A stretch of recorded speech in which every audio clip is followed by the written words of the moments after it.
ভিডিওতে voice over দিতে পারি না, সেজন্য আপলোডও দিতে পারি না। ভিডিও তো এডিট করে রেখেছি, কিন্তু ব্যস্ততার কারণে ভয়েস ওভার দিতে পারি না, সেজন্য আপলোডও দেওয়া হয় না। আজকে সকালে ব্রেকফাস্টের জন্য বেগুন ভাজি, আলু ভাজি আর মাছ ভাজি করেছিলাম।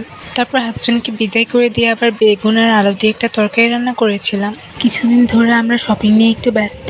সামনে ইনশাল্লাহ আমার ব্রাদার ইন ল এর বিয়ে। ওর বিয়ে উদ্দেশ্য করে আমরা টুকিটাকে অনেক কিছু শপিং করছি। তো সকালে রান্না বান্না আনুষঙ্গিক অন্যান্য কাজ শেষ করে আমরা রেডি হয়ে গিয়েছি। আমরা সবাই মিলে একটু মার্কেটে যাচ্ছি শপিং করতে। আমার ব্রাদার ইন ল শিপে জব করে, তো ও শিপ থেকে আসলেই বিয়ের অনুষ্ঠান হবে। তো আমাদের লোকাল মার্কেটে আমি আমার শাশুড়ি আর বাচ্চাদের নিয়ে চলেছি শপিং করতে। যদিও বাচ্চাদের নিয়ে কতটুকু শপিং করতে পারবো সেটাই হচ্ছে কথা। ছোটজন তো কিছু বোঝে না, কিন্তু আমার ছেলেটা খুবই জ্বালাতন করছিল শপিং করার সময়। তো আমার শাশুড়ি মা একটা বরখা দেখছিল, বরখা কিনবে উনি। তো আমরা ঘুরে ঘুরে অনেকগুলো দোকান দেখছিলাম। আমার অনেক ইচ্ছা হয় যে আমরা সবাই বিয়েতে এক কালারের ড্রেস কোড ম্যাচ করে পরবো। তো আমার শাশুড়ি মা প্রথমে ল্যাভেন্ডার কালারের বরখাটা চুজ করছিল, তবে আমি চাচ্ছিলাম আমার শাশুড়ি মা একটা পেঁয়াজ কালারের বরখা কিনো। তো ফাইনালি অনিয়ন কালারের বরখাটাই কেনা হয়েছে। তারপর চলে যাই আমরা হিজাব আর ওনার দোকানে, সেখান থেকে আমি আমার একটা হিজাব নিয়ে নিই। তারপর টুকিটাকে অনেক কিছু শপিং করে আমরা চলে গিয়েছি খেতে। আমার হাজবেন্ড যেখানে জব করে সেই রেস্টুরেন্টে গিয়েছিলাম খেতে, আর আমাদের সাথে আমাদের একটা আন্টিও ছিল। তো সবাই মিলে আমরা চাউমিন খেয়েছিলাম। আমার শাশুড়ি মা এই চাউমিনটাই বেশি পছন্দ করেন। তো খাওয়া দাওয়া শেষ করে আমরা বাসার উদ্দেশ্যে রওনা হয়ে যাই। তো বাসায় চলে এসেছি, এখন আপনাদেরকে সবকিছু খুলে দেখাবো কি কি কিনেছি। তো এখানে আমার শাশুড়ি মায়ের একটা বরখা ছিল, বরখাটা খুবই সুন্দর লাগছে দেখতে। তারপর আমি লেসফিতার দোকান থেকে সুতা, বক্রম আর স্টোন কিনেছিলাম। আর বরখার সাথে ম্যাচিং করে আমার শাশুড়ি মা একটা হিজাবের কাপড় কিনেছে, আর আমি একটা স্কাই ব্লু কালারের হিজাব কিনেছি।